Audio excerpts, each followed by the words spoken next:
like their parents seeing everything that they're doing and saying. And yeah, another one is that I don't want my parents to see my pictures and conversations with my friends. Okay, so my mom made a Facebook about a year ago, and how many parents here own a blog? Just raise your hand. Okay, just one. It's okay. So a blog, you can just write about your life. Oh, this weekend I did this weekend I did that. My mom owns a blog, and she is like almost obsessed with it, like how teens are obsessed with video games. And she was my friend on Facebook because we have a pretty close relationship. So I was like, yeah, you can be my friend. But then about 5 months later, I was walking in the living room, and then I looked into the computer room, and then I saw all these pictures of me and my friends, and even my friends without me in it, these pictures all on her blog. And then it really invaded my privacy because she didn't ask me about it, and it kind of made me feel really uncomfortable. So then I had to block her on Facebook and lecture her for a very long time, like, Mom, don't steal my pictures. These are my pictures. We can be friends on Facebook, but you need to stop. She didn't stop, so yeah, I had to block her. So we were friends on Facebook for probably 7 or so months. And then just a couple months ago, I was like, we sat down and I talked. I was like, because she would always ask me, when are you going to unblock me? When are you going to unblock me? So I said, okay. Finally, I unblocked her, but I said, if you want to put my pictures with me and my friends on your blog, you have to ask me for permission. I don't care if you look at my conversations or look through my photos, but don't put them on your own website. So that just invaded my privacy, and then it just broke our connection for a while. But ever since we made that, we had that talk and agreement, she's been asking me like, oh, can I use this picture? Can I use this picture? And everything has been going well. I've been saying yes to almost every single time she asks, which is good.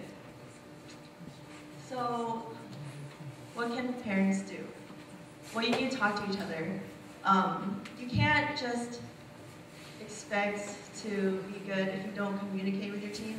It might be hard. Teens can be very, very hard-headed. But if you talk to them and communicate with them, things will go well, and just give it time. Set up priorities, rules, and concerns.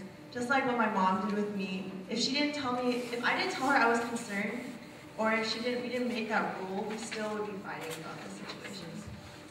And so another thing that parents definitely should do is respect their teen's privacy, because like everyone else, your child needs their privacy, and don't read any personal stuff. But this isn't just like teens specifically don't want to share their own personal thoughts with their parents.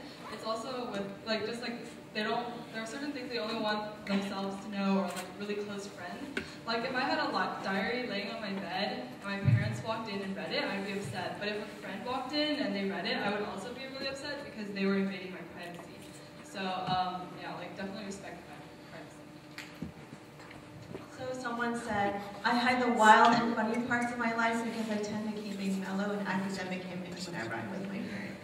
So this shows the huge gap between teens and parents, that some of your kids might be out at school like a totally different person, having fun, laughing, but then as soon as they come home and see you, they're quiet and doing their homework. And this is just a huge gap that shouldn't be there. I believe that parents and teens should be like friends. There should be a good relationship between teens and parents that needs to be worked on in this community. So this gap that Emily talked about, it's mainly that parents don't respect their teens' decisions and their privacy, and so in turn, teens don't trust their parents with their issues or their life. And so this becomes sort of a vicious cycle where teens don't respect their parents, and parents don't respect their teens, and this just becomes like a just really bad situation for everyone. And then what is the bridge? Like I said earlier, you need to communicate with each other. Most likely teens won't really communicate with parents. It's hard for them to, so it'd be good if parents could just take that step and be like, hey, let's grab lunch together this weekend, let's talk. That's like understanding each other. A lot of teens don't open up to parents because they don't think that parents are going to understand. If they admit to their mistake, if they admit to their lies and like their privacy issues, they think, oh, my parents are just going to nag me about it. They're just going to ground me. They're going to punish me and kill me and ground me, and it's just bad, right? So you need to understand them, because you guys were teens too, you guys all have privacy issues, so it's not just on your team. And spend time with each other. You can't really get to know someone unless you spend time with them. Like my mom and I, we used to never spend time together, and we didn't really talk, but then eventually she would ask me to have lunch with her. Sometimes I would ask her to have lunch with me. And then when we had lunch, we had like one of the best conversations because we just build that connection by talking to each other and getting to know each other more. So, wrapping it up, again, privacy is a personal issue and it really needs to be respected. And respect each other, so this goes for both. If teens would want the respect, parents should give respect, and vice versa, parents too. It might be a little hard in the beginning, it might take some time, but it's just like understanding each other. You really need to try and put your own shoes in your teen's shoes, and teens for your parents. So trust is key.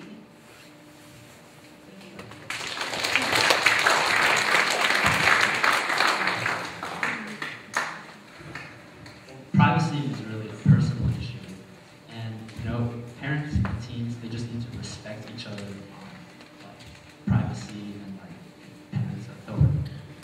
So, well, that concludes our presentation. I really hope you guys got something out of it.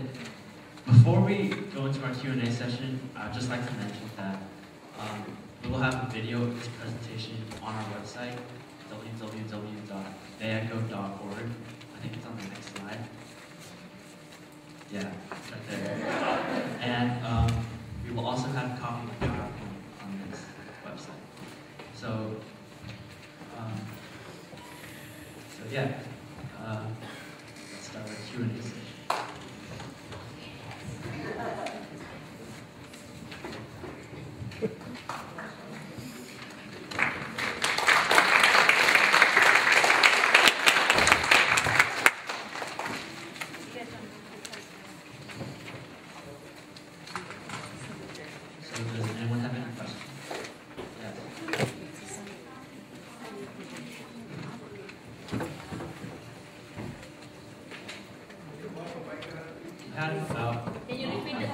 Repeat the question. Oh yeah, so the question was, how many people were actually answered this, how many teens and parents answered the survey? So we had about over 100 respondents, I believe.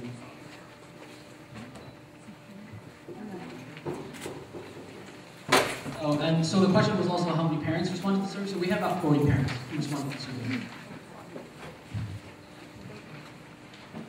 Any more questions?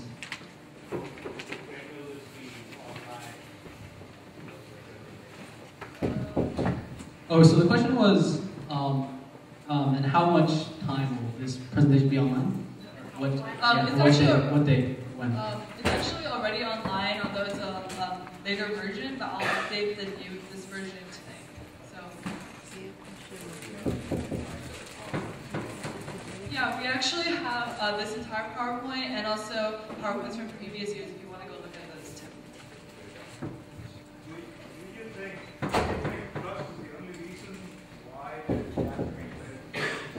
Okay, so the question was, do you think trust is the only issue that causes problems between teens and parents? And so let's let somebody else ask a question. I don't think trust could be the only thing. However, I do think it's a huge thing.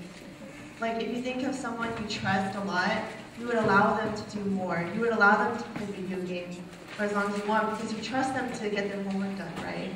So put yourself in the parents' shoes. Okay? Why do you think parents giving all this? Giving all of this. You ask for parents to put yourself in these shoes. Put yourself in the parents' shoes. Why are parents putting all these pressures? Because you don't trust teens.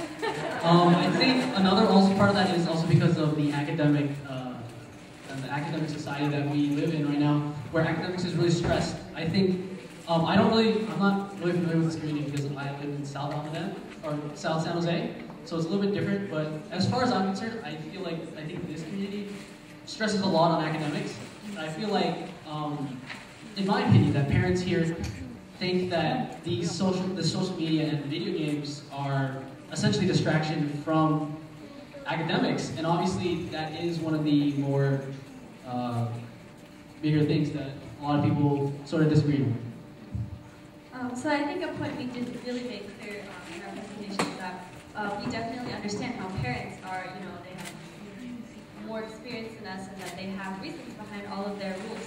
But the main thing that we want to encourage is to come to those rules together. So because, maybe you have these reasons for all of the restrictions and things that you want to impose on your team, but maybe your teams don't understand those rules. So when you come to those kind of rules together, when you explain why you want to restrict certain kinds of behavior, then your teams will be much more likely to want to follow those rules, and if you come to them together, then your team's going to want to obey those rules and go along with whatever you want to happen. And 2 comments. I think Facebook is a very important social media network for young people, and there is a disconnect, I feel, between the older generation and the younger generation. I do feel that Facebook is important and should be utilized. It's also publicly shared now. So it's used in a different way than it used to be used when it was first originally started. And so your information is being collected and gathered and used. And so that's something I think you need to be aware of. It's not private. And directed to the young lady who wanted to have her mom ask permission to post photos, I'm assuming your mom took those off of Facebook and reposted them on her blog. Do you ask your friends to ask your permission before they post pictures? Or only your mother?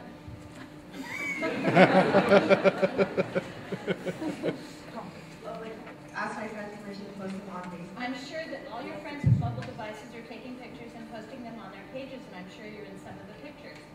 Do you ask those friends for your permission before they post those pictures? No. Or do you only ask them? But when there is a picture of me that I don't want, I just say, can you delete it? Me too. And that's respectful. It's respect. If they don't, then there's like a conflict. But because like we're friends, they're gonna respect like what I want. This picture of me. But then with my mom, it's just because it's not Facebook. It's like to random people. Because only people, my friends, can see my photos, which is a little different. I don't mind certain people seeing it, but if it's random people in this world who are seeing it, it's kind of uncomfortable. Well, just remember, once it's out there forever. And it's out there for anybody who wants to find it and use it. It is actually, so the thing I was trying to get to them is the point, both the points you're making, which is that as parents, we tend to worry more about the exposure they have online and the impact of that for the rest of their life. And so when we place restrictions because we want to protect you for as long as we can, and as long as you're still a minor, there's an obligation as parents for us to protect you. So as much as there is conflict, and yes, there's a lot of conflict, and as much as there's a lot of trust, fitting into our shoe, it is that we want to be sure you're safe. Whether it be cyberbullying, which is just one aspect of it, to losing your privacy, to having other kinds of things happen to you. A lot of really awful things can happen on the internet very, very, very easily, and we know that. And we come from that position of experience. Right, so that's a really good point, and that's, I think, one of the points that we made but we didn't stress enough was that we wanted to set guidelines. Like Dee said, we wanted to set guidelines for what people went, or how they use the internet, such as Facebook, like this person said over here, sorry, I don't mean to be rude or just blunt, but it is like Facebook is and will always be something that's public, and there will be ways that people can find stuff. That's why a lot of, actually I believe some colleges might go through Facebook. But the thing is, for that is, I think that I understand the concern between how you want to protect your children for the longest that you can. And I think that at a certain point, you can. And so the best way, in my opinion, the best way is to set guidelines for a team to handle themselves. But you also but you have to make it clear between the parent and the team that these guidelines should be in place, maybe forever, but it's up to their own discretion. And I certainly do agree with the point that it is certainly for their own privacy and protection. And there are things on Facebook and another website that can block other people from seeing things that you probably don't want other people to see. I also think that a lot of teens are aware of this privacy thing. Like, Facebook is very open. Like, recently I was going through my Facebook settings and I turned off Google search off. Like, you can't look for my name in Google, and all the things that can be seen on my Facebook are only for friends. And I go through my friends list every once in a while, delete all the friends I don't know as well. So I trust these friends enough to know, they won't make bad use of it or make me look really bad. Is there one last question? And we're almost out of time. So as a teen, how many of you have tried to do a genuine effort on talking with someone else, or playing with someone else, like outdoor sports, or not playing on the computer or not playing on the internet? How many of you have done a genuine effort of even speaking or talking or writing through letters or through any other means?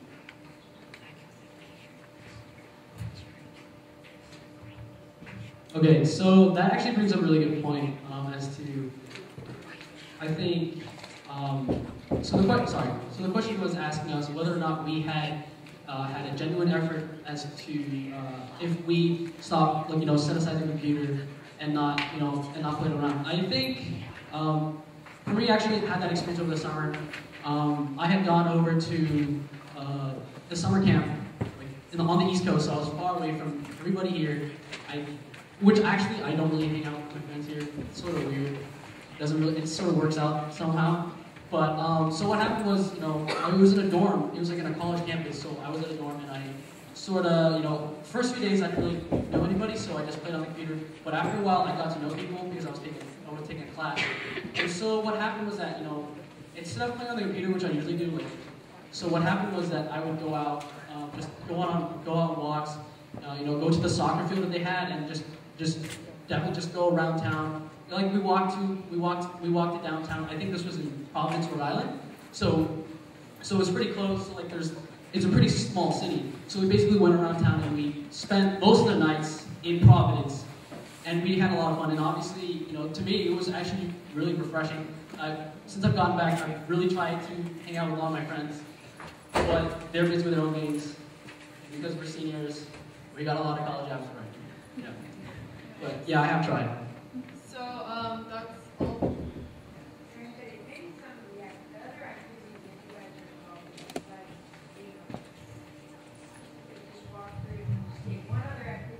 Alright, so I like to play guitar in my spare time, and that usually takes like a couple hours a day. So yeah. I don't have any daily routine, but I also like to play guitar and listen to music. I play tennis, and I'm on the track team. I do hurdles. Go hurdles. They're not that scary. I have a job, and I'm also heavily involved in the mock trial team.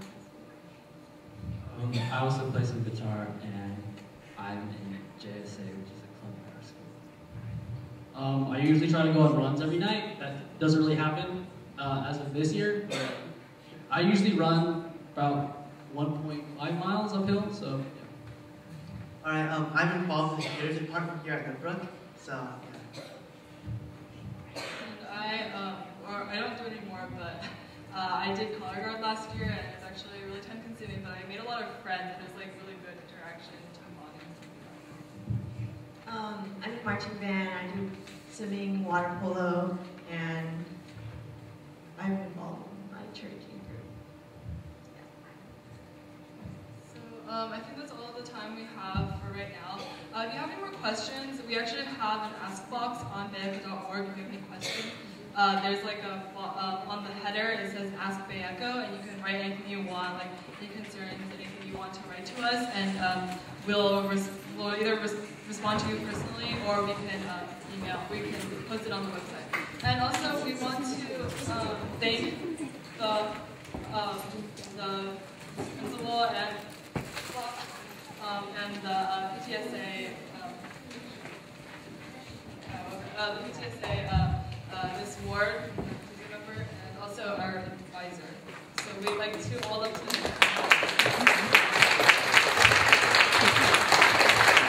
Oh, one more thing before you guys leave, you guys can please leave your evaluation forms on the back table. Thank you. I didn't do anything. Let's give one more round of applause to the Swanky students.